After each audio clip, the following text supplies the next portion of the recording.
The topic in this video not only protects your community's financial future, but also gives your board the professional backing it needs. Reserve studies. Think of it like when a major corporation brings in a top consulting firm to evaluate strategic decisions. A reserve study provides that same level of expert validation for your community's long-term planning. Picture this scenario.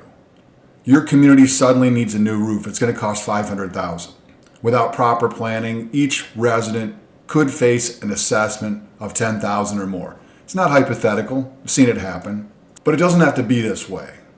A properly funded reserve study acts like a financial shield for your community. Let me be candid with you first. In my years of management experience, I've seen countless communities invest in professional reserve studies only to see them set aside during budget season.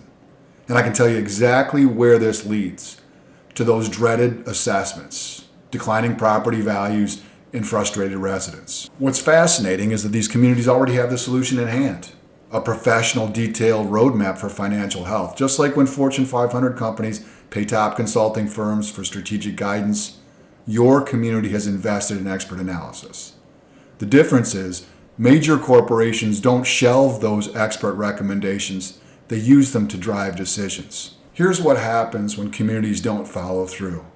I've seen short notice assessments for a variety of issues: roofs, roads, garage repairs, unsellable units due to deferred maintenance, monthly fees suddenly doubling to catch up with delayed projects. Your community has a choice.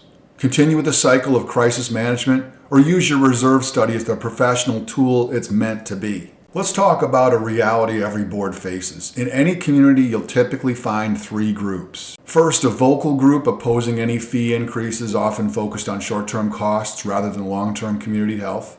Second, smaller group of residents who understand and support necessary funding. And third, and the largest group, the silent majority who need to be convinced with solid facts and professional backing. This is where a reserve study becomes crucial. It's not just another report. It's a professional third-party validation of your community's needs. When the silent majority sees an objective analysis from industry experts, it carries more weight than internal recommendations alone. Remember, you as board members are residents also. You have agendas also. People can point to your personal agenda, or they can fabricate it as though you got on the board to get something done and that your agenda differs from the community's best interest. This gets rid of that narrative. The key is using this professional validation to help reach the critical voting threshold in your governing documents. Think about these two scenarios. A board with professional reserve study backing, clear decision-making authority, validated planning, and the ability to confidently communicate with owners about necessary funding.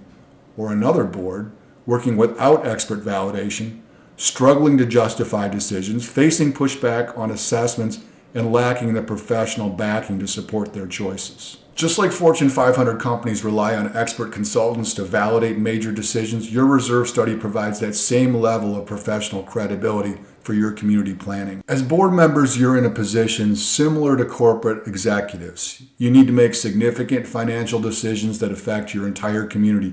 Just like those executives bring in top consulting firms to validate their strategies or not, your reserve study provides that same level of professional backing. It's not just about having a plan, it's about having a credible, expert validated plan that gives you the authority you need to make or defend important decisions. And it can also poke holes in your own logic so that you are not running your community down a road which it may not need to go down. When presenting your reserve study to the community, focus on these key points. Use the study's professional analysis to show the silent majority the real costs of delayed maintenance. Present clear factual data about how proper funding now prevents much larger costs later. Emphasize that the study provides an objective third-party validation of necessary funding. Show specific examples of how the assessment would impact monthly household budgets versus planned increases. Remember, you don't need to convince everyone. You just need to reach your voting threshold by helping the silent majority understand the stakes. If you found this perspective valuable, I invite you to connect with us. For our Instagram viewers, hit follow and feel free to DM us with your questions or community challenges. YouTube viewers, subscribe to our channel and check out the video description for links to our website, where you'll find our published works on community management, board excellence, and our unique management philosophy. Whether you're dealing with the challenges we discussed today or other community issues, we're here to help. Visit our website to discover our thought leadership content, books, and resources that can transform your community management approach. Thanks for watching, and we'll see you in the next video.